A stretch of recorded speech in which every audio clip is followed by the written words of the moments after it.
Hello, I am copper fitting. I have been proved by many authorities to have the ability to kill bacteria, some harmful bacteria such as E. coli in the water. Inside the copper pipe can be significantly reduced. Hello everyone and welcome to True Copper. Today, I'll show you how to soft solder copper.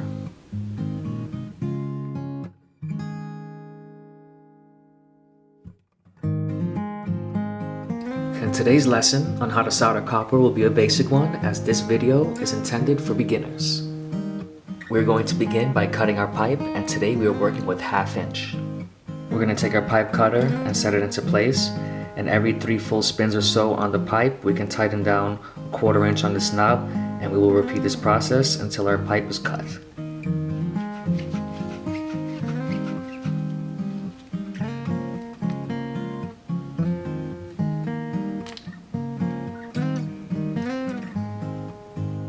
When you cut copper, you create these things called burrs, and they must be removed.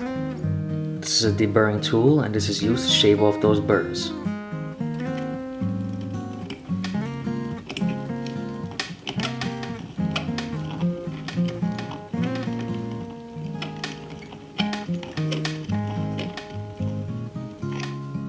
The key to a proper solder joint is preparation, and our next step is we're going to take our abrasive material of choice and sand down our connections. We're going to sand down the inside of our fittings and the outside of our pipes.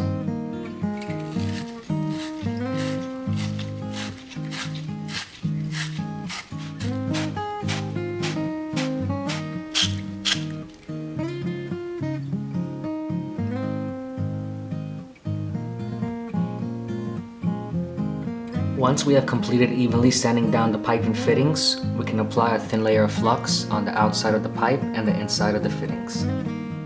Flux is used as it helps to remove oxidation from the metals that are being joined, helps the solder to flow and adhere by something called capillary action. Solder will race towards the heat source and fill in every gap along the way, as flux is used to facilitate that process.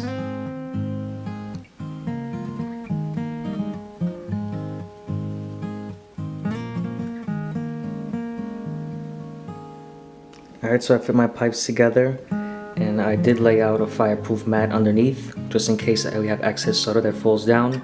You can set up a wet rag or a bucket of water. We have finished preparation for the pipe and we can begin to light our torch, but before we do, so the idea here is to heat up our fitting, and we're going to heat up our fitting from the bottom as heat rises. So as we heat up our fitting, our solder, when we're applying it, will actually be sucked in. The flux that we applied helps our solder to flow and to adhere, and once we lay down our solder, it actually gets sucked in. We're going to use our torch to heat up our pipe, and we're going to use our pipe to melt the solder. We're not going to use the torch to melt the solder. Solder is a fusible metal alloy, and when it is melted, it is used to create a permanent bond between metal workpieces. Today we will be using 95.5 solder, and that is lead free. Today we will be using MAP gas, as it is known to burn hotter and faster. Let's light up this torch.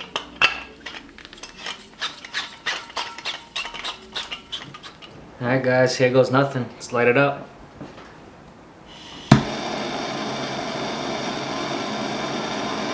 You could just tap the solder. See if it's ready to burn.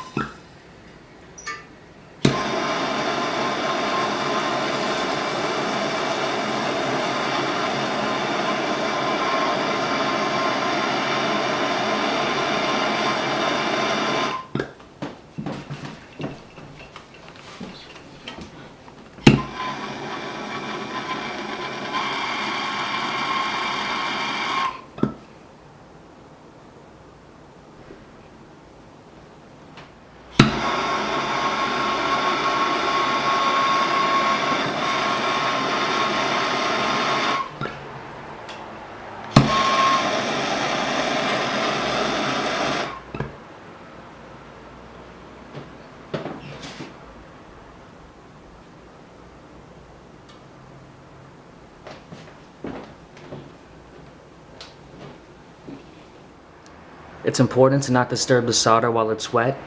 Let it cool off on its own, give it a few minutes, and then afterwards you can take a damp rag or a dry rag and clean the excess flux off of the joint.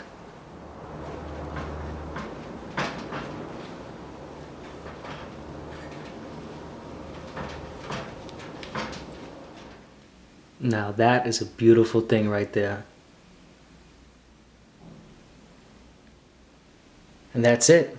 You are now ready to solder your first joint. Now you really don't need too much solder. Since we're using 1/2 inch, rule of thumb is you only need a 1/2 inch of solder.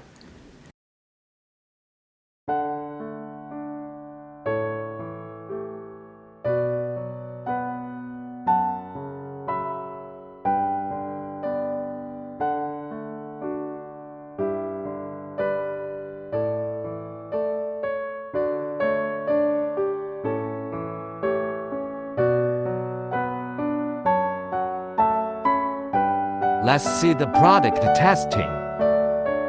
Leaking test.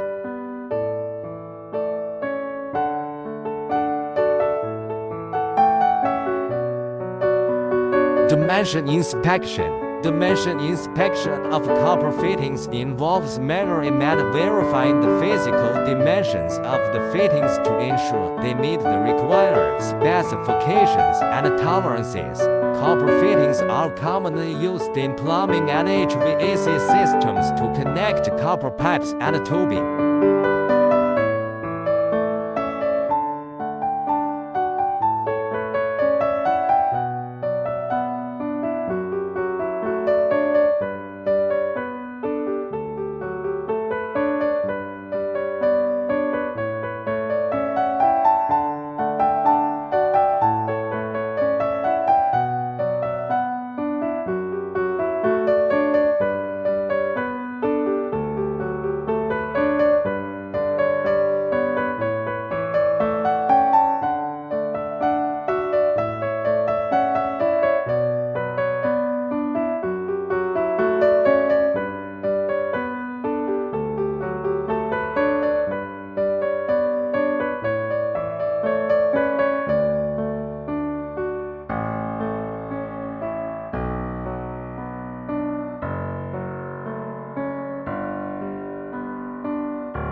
If anybody found this video helpful or interesting, please drop a like, comment, and subscribe. I'll catch you guys next time.